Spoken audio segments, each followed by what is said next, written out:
appreciate the author. Incidentally, I didn't know the author that much. Even I didn't know him until this issue of this book came up. So some people will think that probably, please be seated. So, and your wife that is here, the only person that can manage you. So we have to thank her for managing you. So when this book matter came, first when he sent the letter to us in the office, we said, okay, because someone, just like Ruben Abati, classified his review.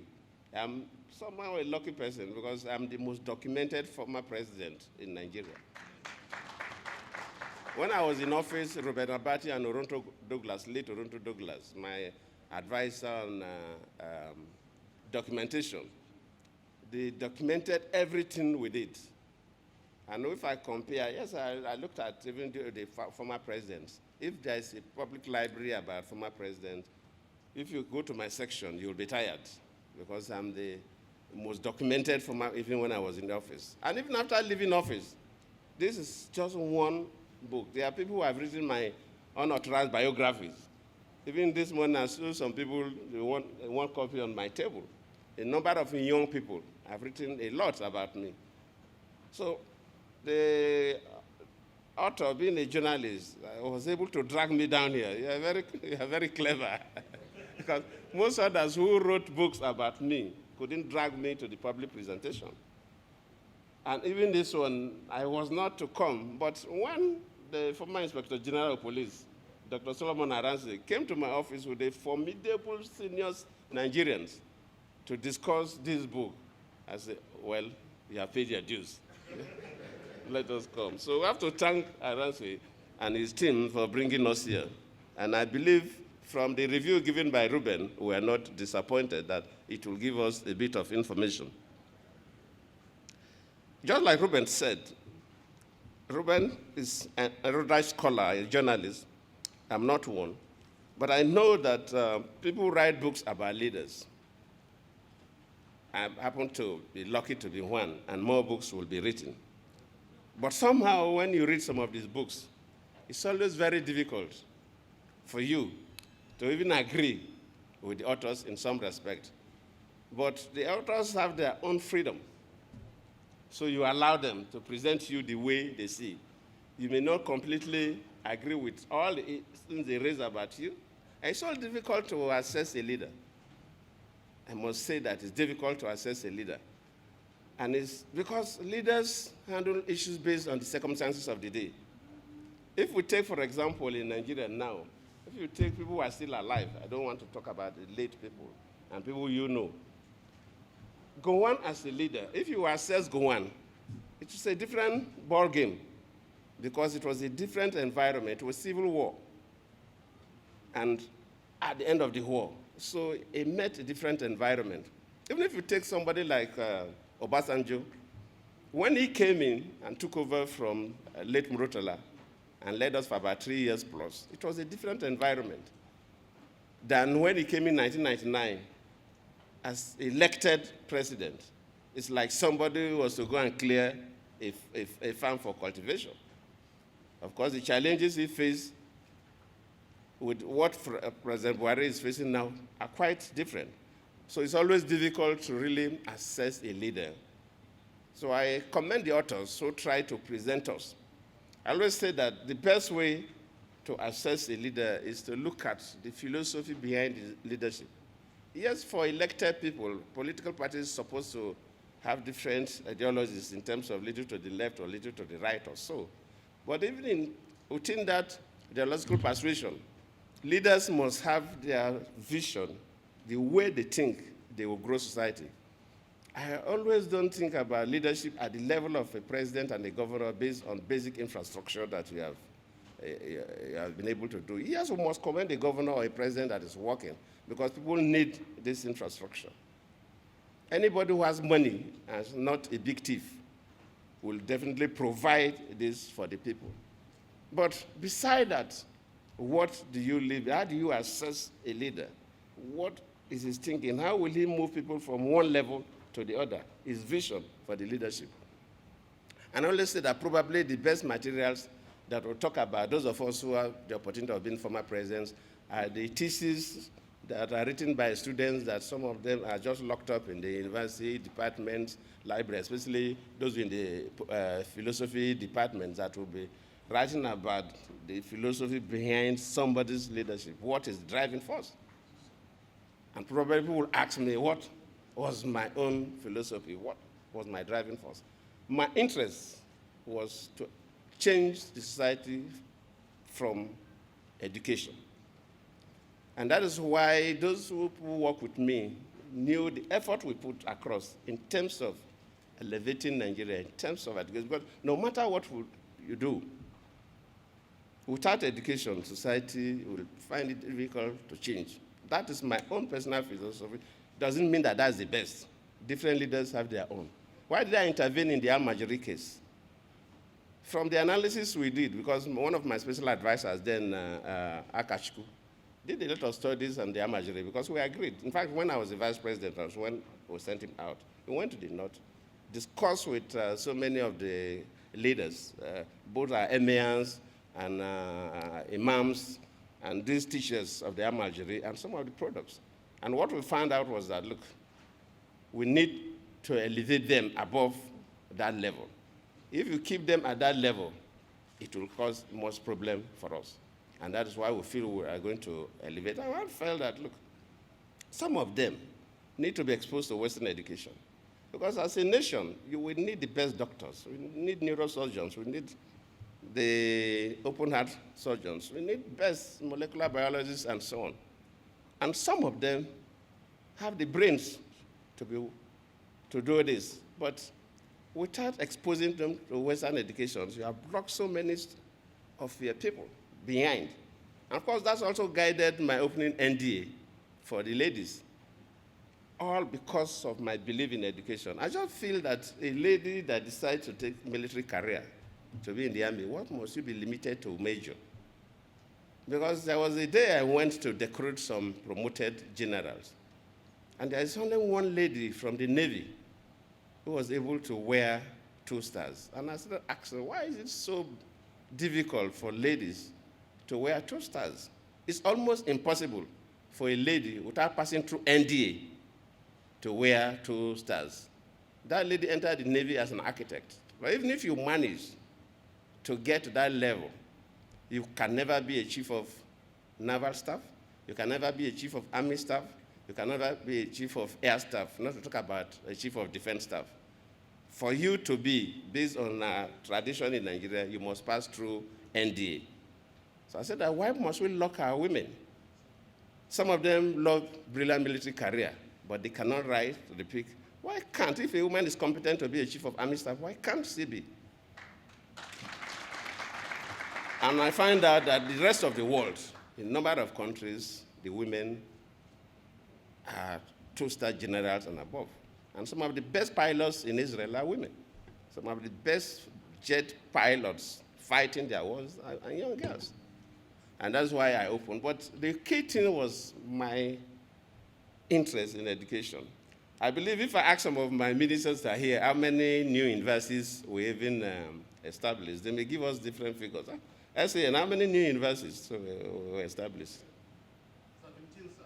Are you sure? Yes. Huh? 13? Okay.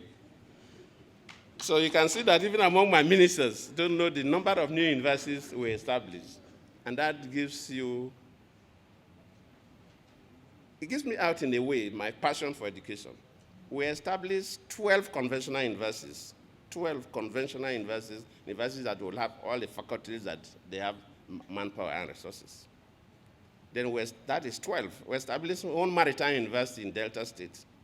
That makes it 13. We established one medical university in Benue State. That makes it 14. And of course, we established police university in Kano. So you see that even among my ministers, they may not know. And I felt that, look, if we must change Nigeria, we must be competent scientifically and technologically because technology is ruling the world. And I came up with the Presidential Special Scholarship for Innovation and Development, though my parliamentarian Dino and others killed that program. And I felt that, look, we can't. We have a nuclear program in Nigeria. we have satellite programs in Nigeria. These are not for everybody. These are for among our special brains, and we must send them to the best universities in the world. And we came up with that PRESID. And we said that PRESID has no quota. Even if one woman has 4 children and 4 of them qualify, 4 of them will go, because it is just to help the country advance. Even if one woman has 6 and all her 6 children qualify, they go. And incidentally, myself and my vice president then were so unlucky. I think we did about 2 or 3 sets. Nobody from my state, nobody from Kaduna State benefited. So even when people like Senator Dino Melaye wanted to crucify the executive secretary or NUC, he said that, look, the president, and that was the program. I thought about it, and I called my ministers. We must get this thing done. It was not brought from Minister of Education because of my vision. I feel that we must select the top brains in this world, first class among the first class in the STEM areas that can take this country to the moon. If other countries are trying to go to the moon, why can't we? We know what countries that were at the same level of development with us are doing. Go to India, go to Brazil, aircraft. If we continue this way, we can't. So we must take a deliberate policy. So my drive, my philosophy was to use education to change the society, to change Nigeria. Economic development or whatever development, my thinking, my philosophy was through the educational program. That's why when ASU had that longest strike during my tenure, I felt it was political. Because I did everything to encourage education. And even to make sure that that strike don't go on for long, we spent one full night. Maybe some of the ministers may be here. There is no president that will sit with a labor union, with his vice president, with his attorney general, with his finance minister. We did not limit it to Minister of Labor or Minister of Education because of ASU, but all of us, so that they will know that any decision taken there will be implemented. Even with that, ASU refused to call off their strike. So that was my commitment to education. So I believe that more people will write more books. I don't intend to discuss the book. I don't agree with him in some of the areas he put across, but that is the key thing about looking at a leader. It's just like when we were undergraduates, I remember I was discussing with one of my friends who was in the humanities side, and we were talking about the poets and the literary critics. And he was trying to explain to me that there's one late Gabriel Okara, who was a poet, said that sometimes when they write the poems and the critics write about their work, that sometimes they don't agree with them because they see things differently, and the critics may see things differently. So you may do a critic of somebody's poem, but the poet is like somebody who is possessed and saw something differently. So it's leadership. Sometimes something may happen. A president or a governor may sack a person. Sometimes what society thinks that is the reason for that is very different. He mentioned about my removing my chief of army staff, General Ejirika, and he said that because there was so much pressure on me from the north, it was not pressure. If somebody is doing what is right, even if you want to hit my head and split my head, I will not. You know what happened to Aruma Ote? Aruma Ote was not even a minister. Do you know? We know, because then you were in the House of Rep, I think so. Huh? Yes.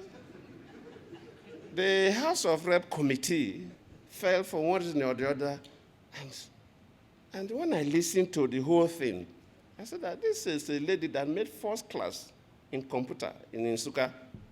Brilliant lady. And she's not somebody I would say is corrupt. And I said no.